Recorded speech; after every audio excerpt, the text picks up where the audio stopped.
ನಮಸ್ಕಾರ. ಇವತ್ತಿನ ಟಾಪಿಕ್ ಸರ್ಪದೋಷ ಹೇಗೆ ಬರುತ್ತೆ. ಎಲ್ಲರಿಗೂ ಕೂಡ ಅಷ್ಟೇ, ಸರ್ಪದೋಷ ಅನ್ನೋದು ನಿಜವಾಗ್ಲೂ ಇದೆಯಾ? ಆ ಸರ್ಪದೋಷ ಬಂದರೆ ಏನೇನೆಲ್ಲ ಸಮಸ್ಯೆ ಆಗುತ್ತೆ? ಕೆಲವೊಂದು ಸಮಸ್ಯೆಗಳೆಲ್ಲ ಬರುತ್ತಲ್ಲ, ಅದು ಸರ್ಪದೋಷದಿಂದೇನಾ?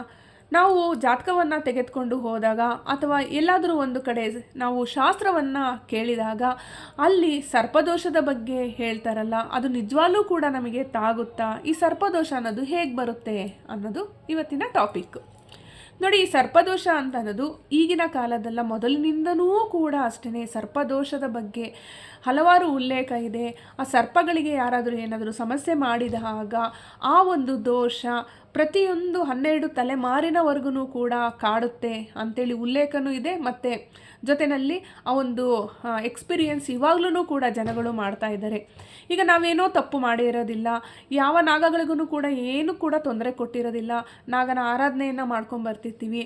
ಮತ್ತು ಆ ಸರ್ಪಗಳಿಗೂ ಕೂಡ ಅಷ್ಟೇ ನಾವು ತುಂಬ ವಿಭಿನ್ನವಾಗಿರ್ತಕ್ಕಂತಹ ರೀತಿಯಲ್ಲಿ ನಾವು ಪೂಜೆ ಪುನಸ್ಕಾರಗಳನ್ನೆಲ್ಲ ಮಾಡ್ತಾ ಇರ್ತೀವಿ. ಆರಾಧನೆ ಮಾಡ್ತಾ ಇದ್ರೂ ಕೂಡ ಅಷ್ಟೇ ಯಾರೋ ಏನೋ ತಪ್ಪು ಮಾಡಿರ್ತಾರೆ ಅಂತ ತಿಳ್ಕೊಳ್ಳಿ. ಹಿಂದಿನ ಜನ್ರೇಷನ್ ಇರ್ತಕ್ಕಂತಹ ಪರ್ಸನ್ಸು, ತಾತನೋ ಮುತ್ತಾತನೋ ಅಥವಾ ಅವ್ರಿಗಿಂತ ಮುಂಚೆ ಹುಟ್ಟಿದಂತಹ ವ್ಯಕ್ತಿಗಳಾಗಿರ್ಬೋದು, ಅವರು ಯಾರೋ ಏನೋ ಒಂದು ಸಮಸ್ಯೆ ಮಾಡಿರ್ತಾರೆ.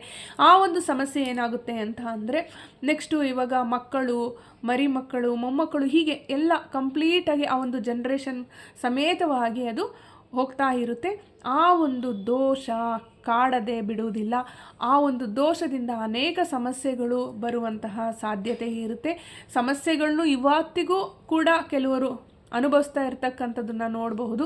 ಈಗ ನನ್ನ ಹತ್ರ ಶಾಸ್ತ್ರ ಕೇಳಕ್ಕೆ ಬರ್ತಕ್ಕಂತಹ ಕೆಲವೊಂದು ವ್ಯಕ್ತಿಗಳನ್ನ ನಾನು ನೋಡಿದ ತಕ್ಷಣವೇ ಕೆಲವು ಟೈಮಲ್ಲೆಲ್ಲ ಅದೊಂದು ಸೆನ್ಸ್ ಗೊತ್ತಾಗುತ್ತಲ್ಲ, ಆವಾಗ್ಲೂ ಕೂಡ ಹೇಳ್ತೀವಿ. ಅದ್ರ ಜೊತೆಯಲ್ಲಿ ಕವಡೆ ಶಾಸ್ತ್ರವನ್ನು ನೋಡಿ ಹೇಳಬೇಕಾದ್ರೆ, ಇಲ್ಲ ಡೇಟ್ ಆಫ್ ಬರ್ತಿನ ಮುಖಾಂತರವಾಗಿ ಹೇಳಬೇಕಾದ್ರೂ ಕೂಡ ಅಷ್ಟೇ, ಮಂಗಳದೋಷ, ಕುಜದೋಷ, ಸರ್ಪದೋಷ, ನಾಗದೋಷ ಹೀಗೆಲ್ಲ ಇರುತ್ತಲ್ಲ, ಅದು ದೋಷಗಳು ಆ ಒಂದು ಬೇರೆ ಒಂದು ಜನ್ರೇಷನಿಂದನೂ ಕೂಡ ಇವ್ರಿಗೆ ಕನೆಕ್ಟಾಗಿ ಬಂದಿರುತ್ತೆ. ಆತ ಅಥವಾ ಅವಳು, ಆ ವ್ಯಕ್ತಿ ಯಾರಿರ್ತಾರಲ್ಲ ಅವರು ಆ ಸಮಸ್ಯೆ ಮೂಲ ಕಾರಣ ಆಗಿರೋದಿಲ್ಲ, ಆದರೆ ರೂಟ್ ಕಾಸು ನೋಡಿದಾಗ ಬೇರೆಯವರು ಕಾರಣ ಆಗಿರ್ತಾರೆ. ಆದರೂ ಪಾರಂಪರಿಕವಾಗಿ, ಈಗ ನನಗೆ ವಿದ್ಯೆ ಪಾರಂಪರಿಕವಾಗಿ ಹೇಗೆ ಒಲಿದು ಬಂದಿದೆಯೋ ಅದೇ ಪ್ರಕಾರವಾಗಿ ಅವ್ರಿಗೂ ಕೂಡ ಅಷ್ಟೇ ಪಾರಂಪರಿಕವಾಗಿ ಅದು ಬಿಡದಂಗೆ ಆ ನಾಗನ ಶಾಪ, ನಾಗಂದು ದೋಷ ಏನಿರುತ್ತಲ್ಲ, ಸಿಟ್ಟಾಗಿರುತ್ತಲ್ವ ಅಥವಾ ನಾಗಹತ್ಯೆ ಏನಾದರೂ ಮಾಡುತ್ತಲ್ಲ, ಅದು ಕ್ರಮೇಣವಾಗಿ ಪ್ರತಿಯೊಂದು ಜನ್ರೇಷನಲ್ಲೂ ಕೂಡ ಅದು ಮೂವ್ ಆಗ್ತಾ ಬರ್ತಾ ಇರುತ್ತೆ.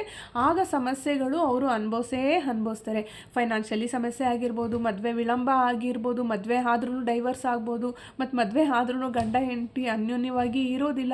ಕೆಲವರಿಗೆ ಚರ್ಮ ಸಮಸ್ಯೆ ಅಂತೇಳಿ ಬರುತ್ತೆ, ಕೆಲವರಿಗೆ ಎಲ್ಲ ಇದ್ದರೂ ಸಿಕ್ಕಾಬಟ್ಟೆ ಆಸ್ತಿ ಪಾಸ್ತಿ ಅದು ಇದು ಅಂತೇಳಿ ಎಲ್ಲ ಇದ್ರೂ ಕೂಡ ನೆಮ್ಮದಿ ಅನ್ನೋದು ಇರೋದಿಲ್ಲ.